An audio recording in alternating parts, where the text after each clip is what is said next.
Hello, everyone. Welcome to another episode of New Vita Let's Talk. Today we have a very special guest, Gary V, Bianca, Luca, but most importantly, the GOAT himself, Mr. Neema Naz. Thank you so much, brother, for taking your time What's and up? coming here, bro. Of course, my pleasure. And for those, I guess, who don't really know you, do you want to give a little background of like who you are, where you're from, and what is it that you do? Man, everyone knows who I am. What the fuck? Right? Literally, though. Fuck that. No, I'm kidding. I'm a comedian and actor. I've been doing this for like 7.5 years now, and make content online. Obviously, you mentioned Gary Vee, and I have a bunch of characters, and yeah, man, I fucking love what I do. So. And I was gonna say, to kind of tap on that, like a lot of people maybe have this like image that you're just a TikTok guy, but like clearly you've been 10,000 plus hours on your craft and like comedy itself. Yeah. Like this is you. This is who you are. You know, does it bug you when people think that you just rise from TikTok or like you just started this a couple years ago?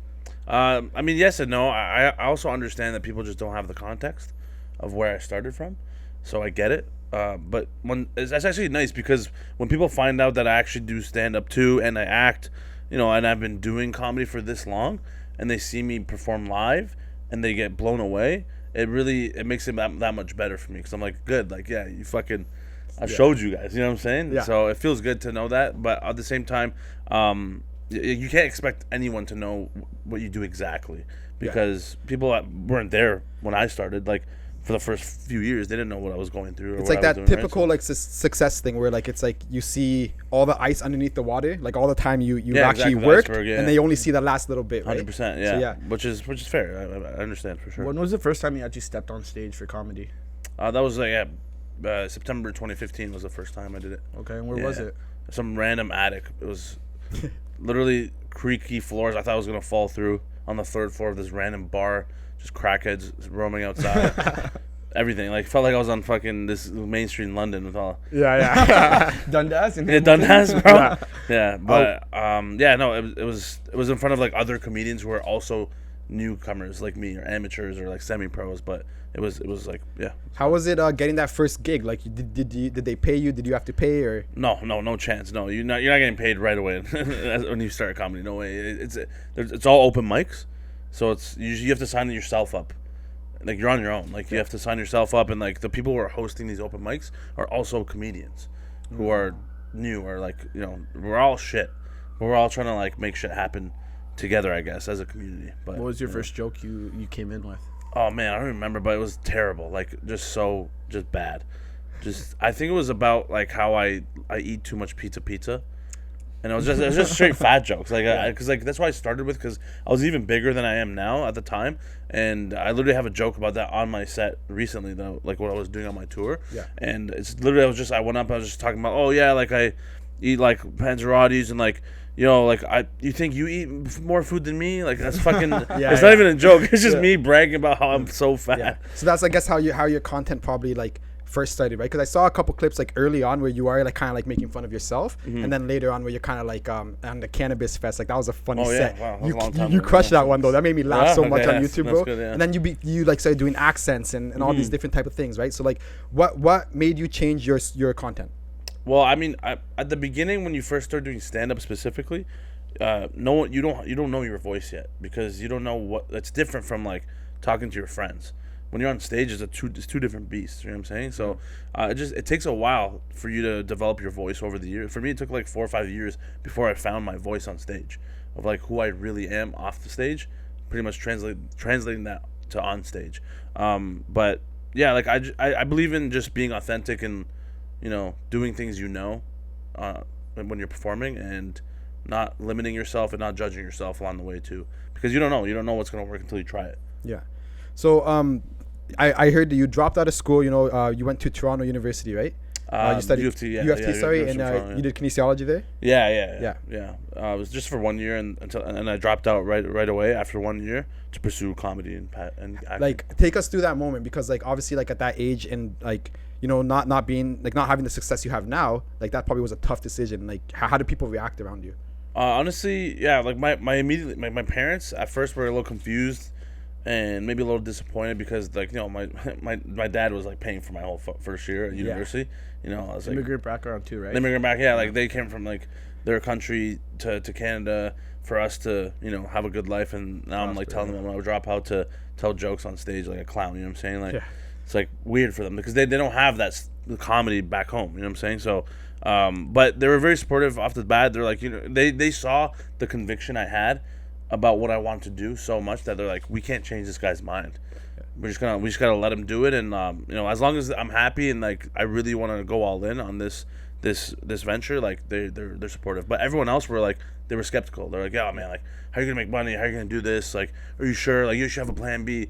But I'm like, fuck that. Like, if you have a plan B, you already canceled your plan A out. That's my thing. So I also heard that you said that your dad was like, listen, Neema, like you got to go 100% then. Yeah, you know what I mean? Yeah, like exactly. Was that a really big like switch? Okay, I'm doing content like every day, or how, like those words. What impact did that have on your life? I already knew what I wanted. As soon as I dropped out of university, I already knew I wanted to do comedy full time because it's something that clicked for me. I was like, oh, this is exactly what I've been wanting to do my whole life, but I didn't know it until now.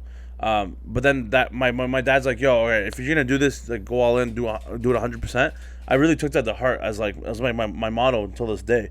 Like every time if I feel like I'm slacking or I'm not doing enough, I remember my dad's voice, saying like, just fucking keep going. You know what I'm saying? So, it definitely helped me to just keep going and nonstop. Do you have any heroes or like people you look up to in the comedy world right now?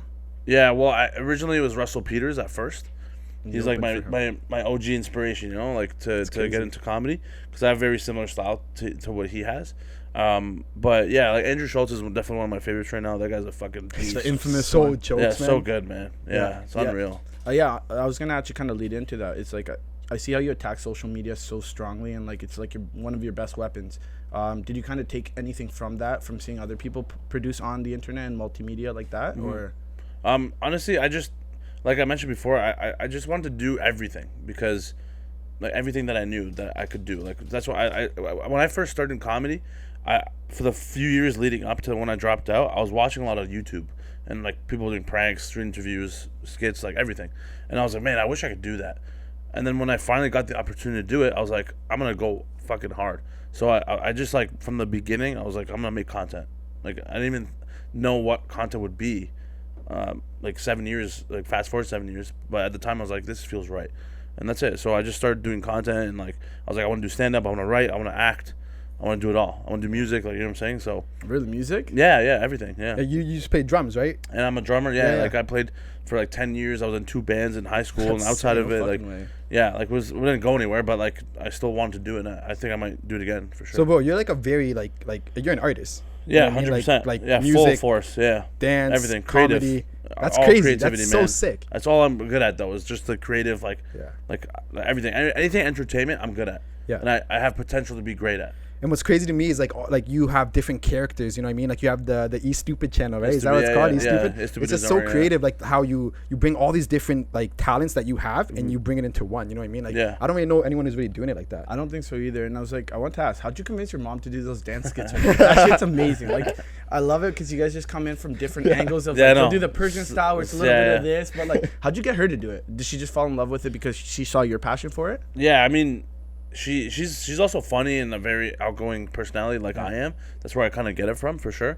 So, but she's very shy, especially on camera. Yeah. But she sees how happy I am and how well I'm doing, and she sees the success, and she's very supportive of that. And after the first couple times I put her on my videos and it blew up, and she saw the love she got, ever since then she's like obsessed. She's like, she's still shy, but she's like, but she low-key loves doing it, like doing the videos. Like, Neema, when am I gonna be on Yo, you dance? Yeah, for sure. Like it got to a point where I was directing her to do certain things, but then now it's like, okay, now we're gonna do this. She's telling me, like, okay, let's do this move or let's do that song, or I'm like, all right, I'll let her handle it. I don't care. Yeah, that's sick. Yeah, it's pretty cool. Yeah, that's amazing, bro. And I guess like since we're on the topic of like family, like how important is family to you? Because I know your brother helps you manage, right? Yeah. So like how is it working, that family dynamic and business? That's great, man. I mean, I'm very lucky to have the family I do. Like my mom's very supportive, my dad's very supportive in different ways, and my brother is my manager. Like he without him like being there to operate like the whole business and like behind the scenes and manage like everything, like I'd be fucked. Yeah, to be honest, like because I'm only good at this side of things that you see like online, my performance, anything creative, right, stuff like that. I'm not as great or as strong in like the handling emails or making deals or talking to people about business. So the fact that I have him, and he's my older brother, and he's been in the entertainment industry himself, and he's been fucked over many times. He's seen success, he's seen failure, and he's 6 years older. It's almost like meant to happen. Like he had to go through what he had to go through in his life in order to be there for me now, to kind of like save me from having to go through what he had to go through. That's crazy. Yeah. And I was gonna say, like, when did you know it was the right time to outsource? Like because I read a book like Who Not How, right? Like if you always focus on like you're gonna be the who to do everything, or you're gonna figure out like how to do everything, that's not good for the business. You got to figure out who to put in the right place to help you accomplish your dream. Like when did you find out, okay, shit, I need help? Like or was that something that your brother came to you with? It's a little bit of both. So at the beginning it was just me, like no one else was around me to help, which naturally I get it.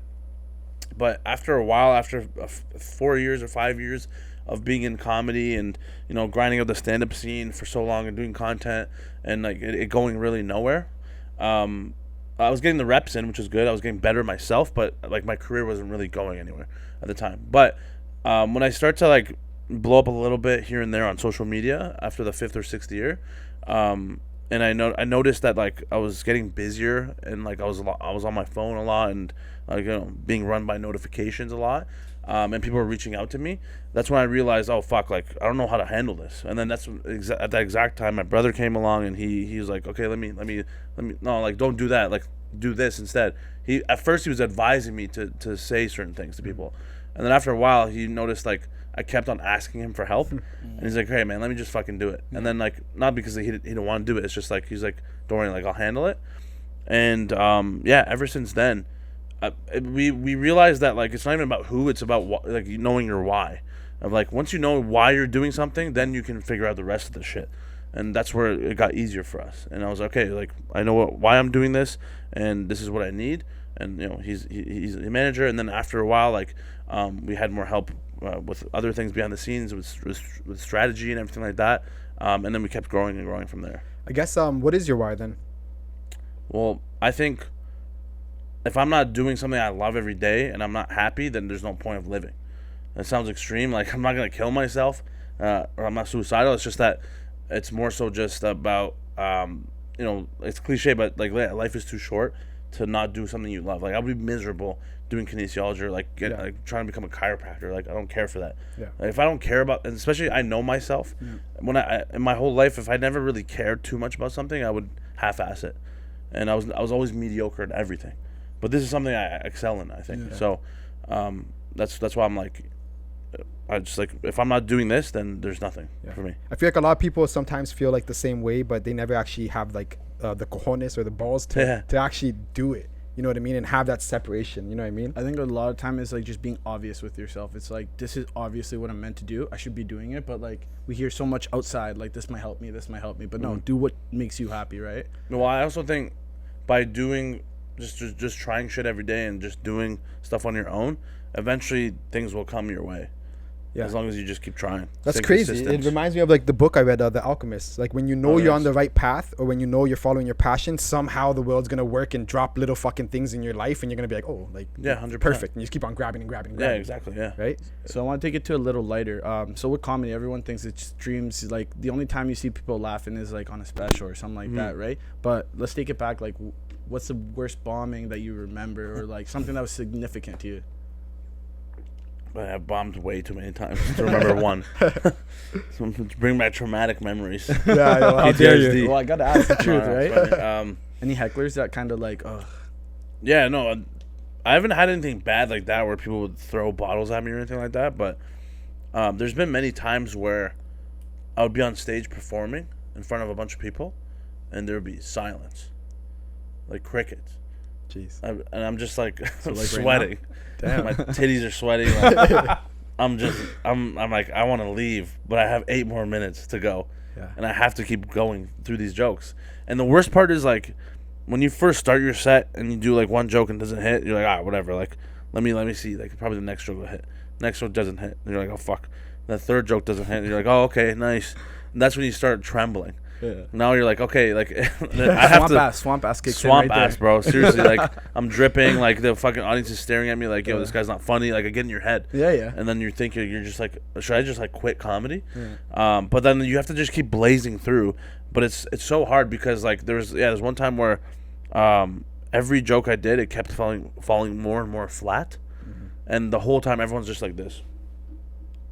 Jeez. What city? And I could see them. It was in Toronto, but it was in a club where it was small and intimate. There was like 30 people, so I could see everyone. Oh shit! Which is worse because if it was like a lot of people, like I barely can see, because it's like there's just so many. Yeah. But because I can see everyone individually, I'm making eye contact.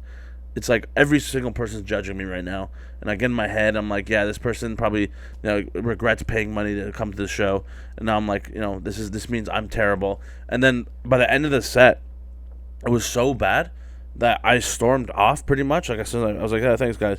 I stormed off. I went outside and I started crying. I was like, yo, this is fuck. Like damn. Like I didn't know. Like why'd that happen? Like am I even funny? Like I started to doubt myself. And then I ate so much food after that because I was like, I'm gonna eat my feelings away. Back to the pizza. Back to the pizza. Fuck this shit. Yeah, but okay. So we had a bad time. Give us your best moment now. Honestly, the highlight I can think of right now is opening for Russell Peters. Like, let's fucking go. Yeah, it was Scotiabank Arena, bro. 15,000 people. 15,000 people. And yeah, man, it was insane. And you said you look up to Russell Peters, right? So like, it's fucked that you open up for him. Like, how do you feel, man, during that moment? Like, are you like, you obviously can't fanboy about Russell Peters, but like you're low key kind of. Yeah, you can. Yeah, I mean, Yeah, it's weird because I used to watch him when I was a kid with my dad. And like over the years, like our generation grew up on those kind of jokes. Yeah. The racial jokes and stuff like that. And he opened that up for everyone, right? Yeah.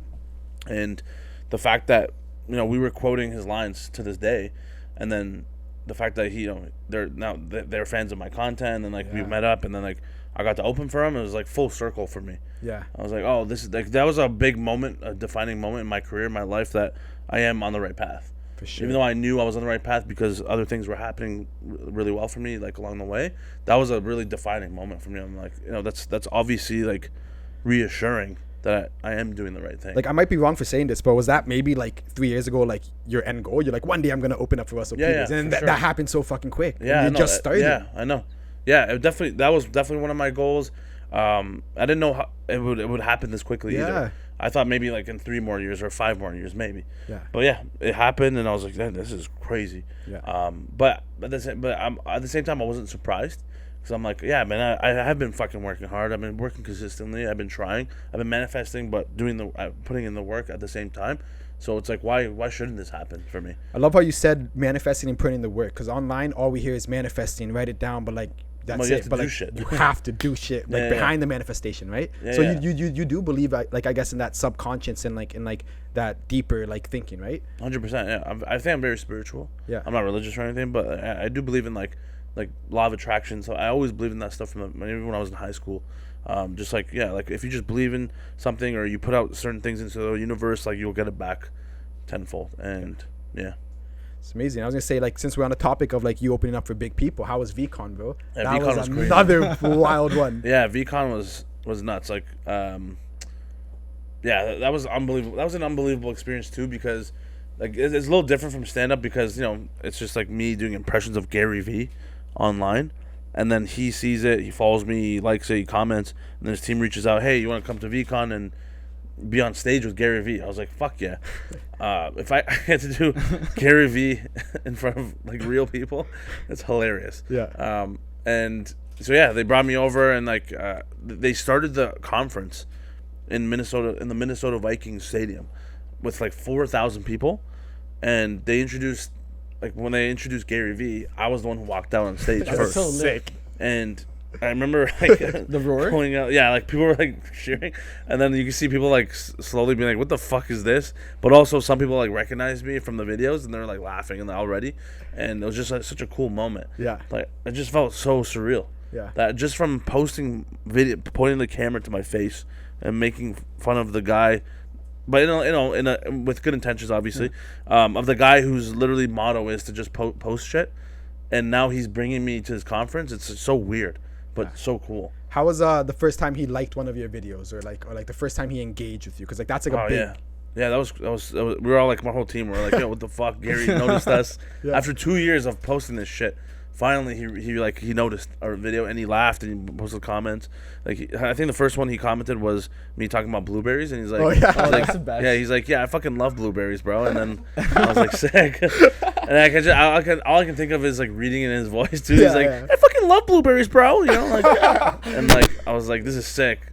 But yeah. Did you do when you met him? Like, did you talk like that to him? Like his voice? No, like, did you try to fuck with him? I was thinking about. I was thinking of like, hey, when I meet him, what should I do? Like, if he walks in, be like, hey, my man, like, I was just like, just say that or like, bro, like, you like fucking blueberries or no? Like, you know what I'm saying? Like, but I was just like, nah, let me just be chill, and then yeah. So you actually like talked to him though before, right? Yeah. So me and the other guy, there's another guy who impersonates him, Ami, and he's good too. We were in the green room behind the stage before the conference started, and then like I was like, oh fuck, Gary's about to come into the room. Like they said, Gary's on the way.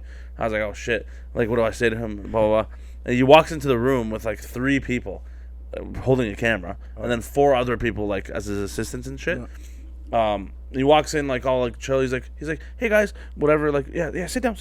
And then like he's very quick. He's very like he's present when he talks to you, but like he's very like adamant on like strict with his time. Like move. Like he's like on the go always. He's so busy, right? Yeah. So like 7 minutes we talked about like just random shit, and then he's like, all right guys, yeah, see you later. And then like he just walks away. Go to his next one. Yeah. But like I respect it because like I know he's so busy and he has a whole conference to worry about. But yeah, it was just really awesome. Took pictures and stuff too, and yeah. What would be, I guess, like the biggest piece of advice that Gary gave you?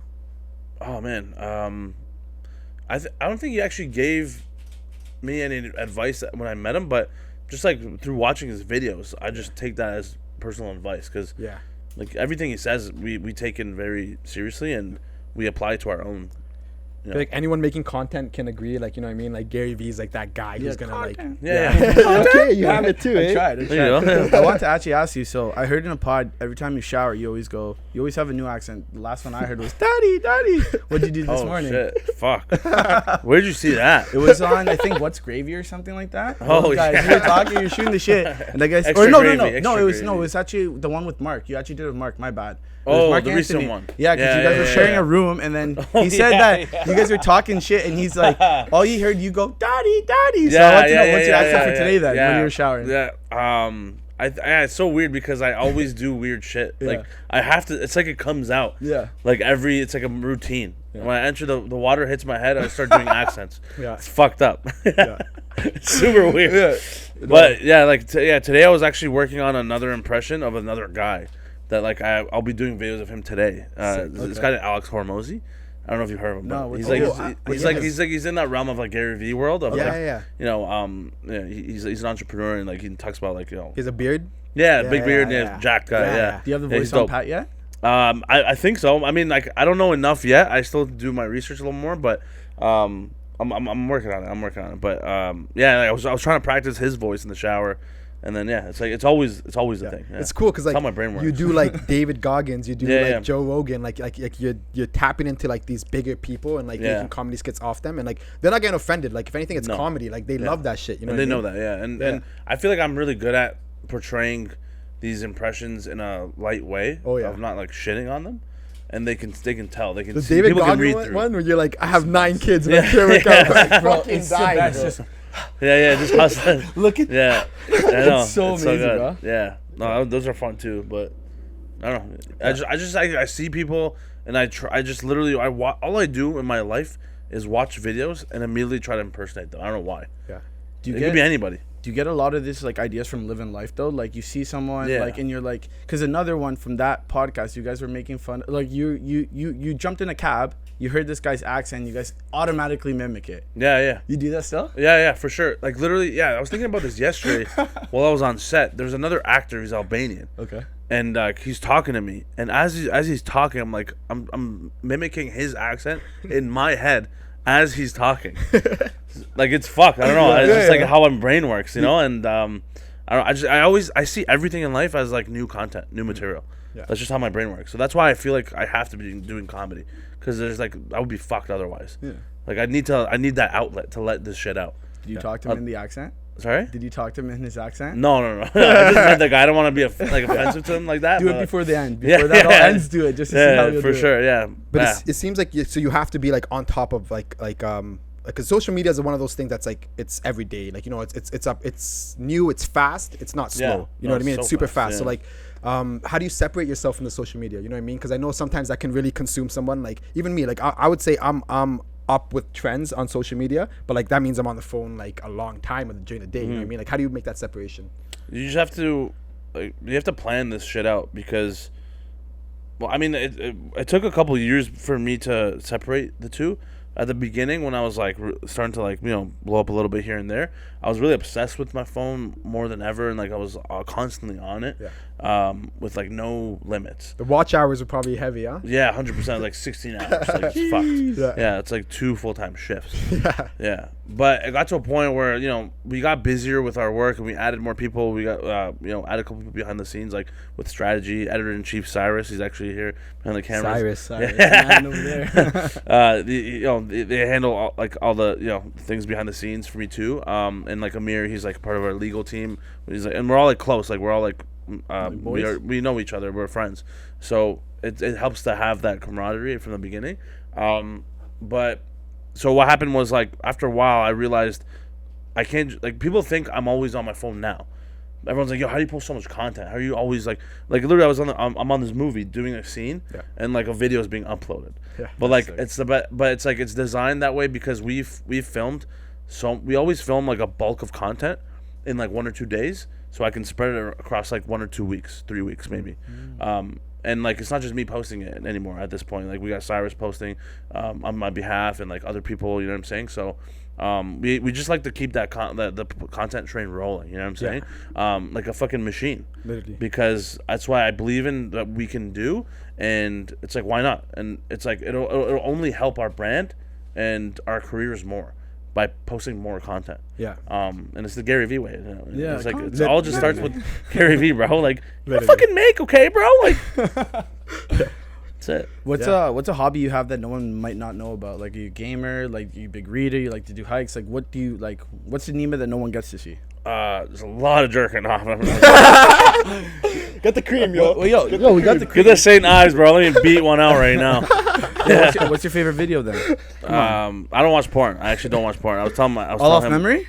Oh, 100%, yeah. Oh, memory shots, sure. Those are the fucking best memory shots. bank is filled, bro. Yeah. I'm on overdrive right now. Yeah, I actually did. I used to be addicted. I don't know why I'm saying this, but I used to be addicted to porn. I think a bunch of lads. But the straight up, a lot of people are. Yo, if you think you're not, you're lying to yourself. You're lying, especially you're a dude in our age group for sure. You're a devil. Before it fucking comes out, you're watching it. 100%. Yeah. He knows. Before the podcast, this guy's throwing one out. This guy's in the washroom. He's like, yeah, I'm just taking a shit, and then he's really like, hammering out a fucking gangbang scene. But no, I used to be addicted to porn a few years ago, and then I stopped because I was like, you know what? I don't like the way I'm like thinking about women this way, or like perceiving women to be in the way that they are, and I don't know, it just fucks with your brain, man. It's like there's so much science behind it. Yeah. I had to stop, and but anyway, like what my actual hobbies are. Yeah, not jerking off, but something else. Yeah, before I used to put HDMI cable to my TV and just blast fucking brazzers, but now, now I love gaming. I've always been a gamer, but I also get angry, bro. When I lose, I fucking hate. When you losing. play, FIFA, COD, 2K. Are you one of those like gamers that's like, fuck this, you whipped your shit? 100%, bro. Yeah. I've sat on my friend before. Oh shit! Well, you're playing. You're like, I lost in a game in FIFA, and I shouldn't have lost. And I sat on him. FIFA will do that though. Who'd you play though? FIFA will do that. What do you mean? What team were you playing? Oh, I don't remember. I don't remember. It was a long time ago. But like, it doesn't even matter because I'm like, I black out if I'm losing. Yeah. I'm like, this shouldn't be happening. Yeah. Okay, I should be winning. This is bullshit. This is bullshit. Like you can make the wrong move in every 2 seconds. This is fucking bullshit. I love it because like you start blaming the fucking game. You start blaming the control. This player should have been running faster. I should have been first player. Yeah. My hand's sweating. It's like sliding off the analog stick.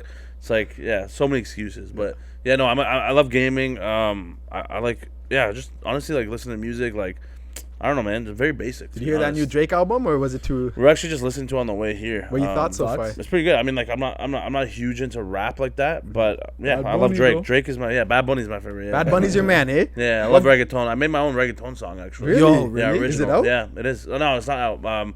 I still need to do a music video for it. But it's like it's in the bank. That's lit. It's ready to go. I'll show you guys after. Yeah, that'd be dope. You've also released a country track. Yeah, right? I did a country song. And your voice sounds fucking good in country. Like, how does that work? I don't know, man. That's what I'm saying. Like, that's why I said music before. Yeah, I love music because I feel like I'm musically talented too. Because I don't know. I feel like being Persian, like Persians are really naturally good at music because there's a lot of music in our culture. And in tune, right? And tune, yeah, very good with tune and like yeah. And so I don't know. I was like, because I can do different accents and impressions, why can't I do that in the music world too? Yeah, 100%. It's like I could just mimic the fucking artist. Yeah, that's what I did with Bad Bunny. You know, I did it with Bad Bunny covers. Like people think it sounds like Bad Bunny. I'm like sick. I don't know a word of Spanish, but I can do but I can do the words right. I know the inflection, so I'm like that's why it makes it easier for me to mimic the songs too. So. Yeah, I don't know. That's why I love you. Don't cage yourself in, bro. Like, no, never. You're literally like an open box, and you can take over every piece market. of content, every market, everything, and like that's amazing. Yeah, and in this day and age, like why not? You know, all the resources are at the palm of your hand, so why not use it to your advantage? Yeah. How do you think growing up in Toronto impacted you? Because like it's very multicultural. Like even in London, we're pretty multicultural. Like you look at our team, like, for sure, man. Yeah. Not all of us, other than us two, the only two Spanish, but everybody else is from somewhere else. So it's like. I think that's like you get to see other people, you get to develop these accents that you have, right? So it's like, how'd that impact you at least? It's pretty nice. London's pretty multicultural now too. Like you got Latinos, you know, some white guys, a lot of Arabs, and then crackheads. You know? Pretty diverse, man. Yeah, it's good. It's a good mix. No, yeah, Toronto is great because it's a melting pot of cultures, and so I grew up around every background of person. Like some of my boys are like Tamil, Indian, Afghan, Arab, white, fucking Chinese. Like they're like all over, right? All over the map. So and I feel like that's why it helps my comedy today is because I'm an extension of the people I grew up around, and so that's why I feel like I am good at what I'm doing is because of that reason. It's because of the people I grew up with. So. Yeah. I think it was amazing for that. I was gonna say, you know how like obviously media is getting super soft nowadays, right? Like Jordan Peterson even says like a society that can't laugh eventually becomes a violent society, you know, because like when you're laughing, you actually can't physically fight. Like you're laughing, try to fight, you can't. You know what I mean? So it kind of goes deep into like roots like that. So like how do you moderate your content? Do you really care? Are you consciously thinking about like getting canceled or whatever? Or? I don't think about getting canceled in that way. I more so care about being restricted online. So. Sometimes I do have to kind of censor myself because I don't want to get banned. Yeah. Which has happened a couple times now, and it's super annoying. For your own You've content. been banned already? Yeah, like Instagram Live, for instance. Like I haven't been able to go on Instagram Live a few times for like weeks because apparently like I violate community guidelines, but I don't know where it's coming from. Yeah. So the only problem with the algorithm of social media is like you don't know like because it's always random too. I don't know what the guidelines are really. Like it's like what's offensive to you. Yeah. Because like what's offensive to me is subjective to what's offensive to you. Yeah. So that's mainly the issue. But in terms of like what people think, just like the audience, it doesn't matter to me. Like I just like we just try to like blaze through and understand like what our purpose is once again, what our why is, and that's what keeps us going.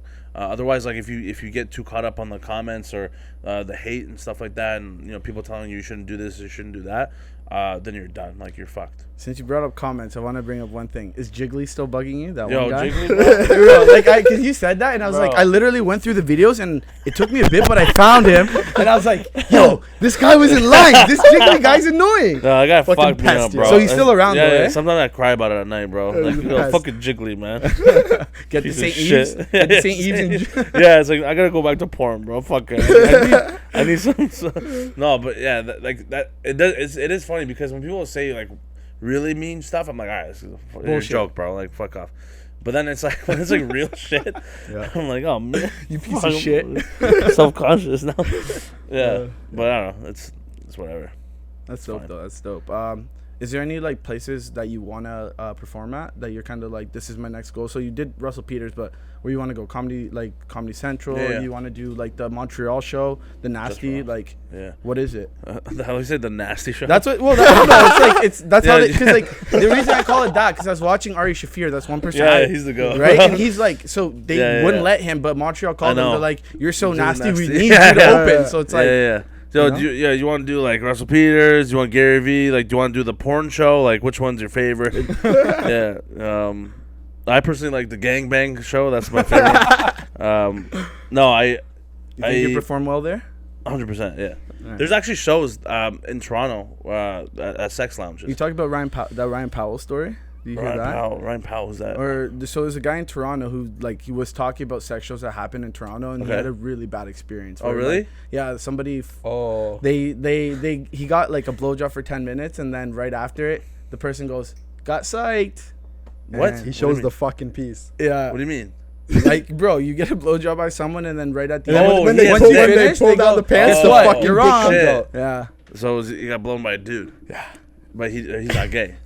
I don't know. I don't know. At that point, are you? That's rowdy though, bro. That's savage, bro. That's fucked. Yo, at that point, if I get head from someone and it's the best head of my life, and I explode, and then they show me a massive dong, I'm like, honestly, like, good job. Like, I'm not even mad, bro. Good for you. It's funny. We were talking about it. We're like, yo, what the fuck would you do? And we're both like, yo, like, we'd be so bad. I'll be confused, to be honest. I'd walk out. I just walk out, probably start crying. Probably walk out, just. Like, but then you're conflicted because I'm like, fuck, that felt good. I liked it, but like I can't. You're thinking about it as you're sleeping that night, you know? Like, you're like, maybe I am non-binary. Yeah. Maybe I am Caesar or Sam. Those are my pronouns. Yeah, maybe I'm here. I can fit anywhere. No, but yeah, no, there are some sex lounge shows. I've done one when I first started, like 2-3 years in, where like you have to perform either naked, or if you don't, then you have to do dirty jokes or whatever, right? I'm not gonna get naked. I was like, bro, I'm fucking 400 pounds. Who's gonna want to see me naked? Like Peter Griffin in front of these fucking people with massive dongs out. Like, what am I gonna do, right? So I just like did my dirty jokes, whatever. It was like pretty weird, but like people are fucking while you're doing your set. That's weird. It's crazy. I'm like, yo, like right in front of you. Yeah, I was trying so hard not to get hard. I was like, man, this is real life. Porn's my dream, bro. Yeah. And I'm doing stand up and watching porn in real life. Is anyone like looking at you? Are they just like fucking and like? No, they're legit. Like just like it's like a sex lounge, but there's a stand up show going on. So like the guy's like hitting the shorty from the back and just laughing at your jokes. Yeah, bro. Bro, I swear to God, imagine some guy just like hitting from the back, like like a DJ in the club. Where the music and this is the DJ, literally the comedian. I swear to God, yeah. And there's some other stories from my other comedian friends who've like seen some wild shit. Like mine was pretty tame, to be honest, at the time.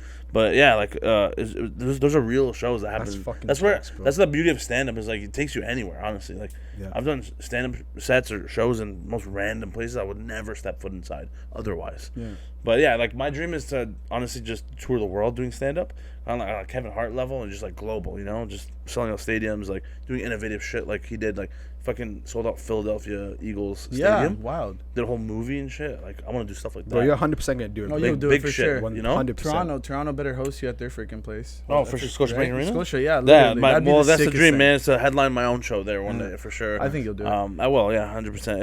It's a matter of time, and I want to perform at the Comedy Cellar, man. It's an iconic comedy club in the world. Right. Comedy Cellar, the Comedy Store in LA, where all the best comedians have gone, and that's it, man. You know. Cool. So like I guess like we're almost running out of time here, but this podcast just started. We're kind of new. We wanted to see if we can maybe have a minute with Gary Vee and kind of ask some advice. You know what I mean? I don't know if that's a possibility, but it's on you. Yeah. So Gary, so like okay. You know what I mean? Like we just started this podcast January. Yeah, bro. Like, are you guys making content? We are. We're actually on TikTok, on Instagram. You're gonna fucking post more, okay? Yeah. Yeah. Yeah. How much more? Like. Fucking 17 TikToks a day, okay? LinkedIn, YouTube, bro. Write this shit down, bro. Yeah. Where's my phone? Yeah. That's you guys have blueberries? I love blueberries. I hate blueberries. Yeah. Fuck your parents. Why? What do you mean fuck our parents? Like, it's all about perspective, my man, okay? Yeah? Yeah. That's the fucking game. So, Gary, how do we get to your level, though? My man, like, in 10 years from now, TV's gonna be in your fucking brain, okay? NFTs are gonna be fucking so big and massively underrated. But NFTs are crashing right now, Gary. Like the crypto market's going down. My man. Yo, I'm gonna fucking cry. Man, that was amazing. That's Honestly, amazing, if I could have a minute with Gary Vee, I don't know if it'd be the real one. I'm gonna close my eyes and I'm gonna listen to this. I'm like, I fucking talked to Gary Vee today. So honestly, Neema, brother, thank you so much. For taking the time. I know you're on a tight schedule out here in London, but we really appreciate you coming out, bro. Of course, and I guess is there any last things you want to say to the audience, or any last things you want to like promote? But yeah, any plugins, anything. Also, like we did have some questions from our guests that they really wanted to ask you. So like, can I get like two real quick? Rapid fire. Rapid fire. Let's do it. So what was the biggest struggle coming up with new content? Quick. I'll just post shit and hoping it does well. But if it doesn't, then I just keep going. All right. Being from Scarborough, did you ever pick up a puck bunny? No, never, bro. White girls don't like me, bro. They don't know what they're missing. No, they don't know. They don't. But it's a beauty. So you've been at it for 7 years. Do you think you would have had the same success if the pandemic never happened? Pandic? Yeah. Vicky said that. Yo, too much porn. Too much porn. Just thinking about that dick, bro. It's your fault, bro. Yeah, but that pandemic, did you think it do you think you'd have the same success past or before? Or possibly, but there's no way of knowing. But all I know is that I took advantage of an opportunity where no one else was really taking it, and I was like, I got to double down on the content because I can't do live performances. Facts. So it helped a lot. Those are the 3. We'll cut it there. Yeah. Cool. So make sure you like, comment, and subscribe, and then cheers. Make sure you Thanks, follow guys. Neema as well. Neema Naz. Yeah. Let's The get man, the GOAT. Much love. Órale, papi and chulos and hermanos. Dale. Dale. Dime papis, sí. Peace.